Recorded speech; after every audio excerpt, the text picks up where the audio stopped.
Aita, zurekin itzen nahi dut Naraki buruz. Eske beste gauzetara dedikatzen zea eta, ahaztuta ja. Hau nere aita da.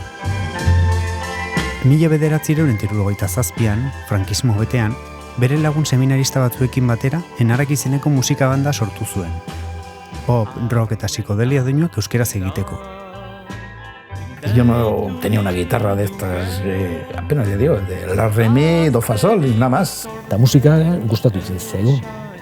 Da esango nuen, bueno, musika euskaraz egin behar dugu. De música tocábamos música del momento, pero en euskera.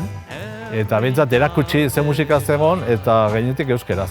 100 kontzertu eskaini eta disko txiki bat kaleratu ondoren, 1971an, Larraitzen, Txindoki mendiaren magalean, azken kontzertu bat jo zuten.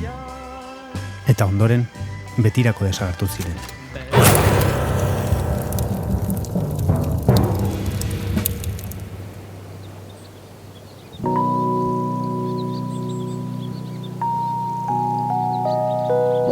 Baina orduan, zer dira Enarak? Musika talde bat? Hegazti bat?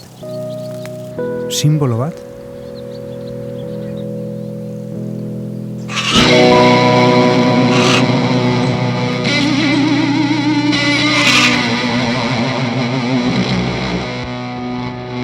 Que graban a cualquiera. Al menos que llega, le toca y taca.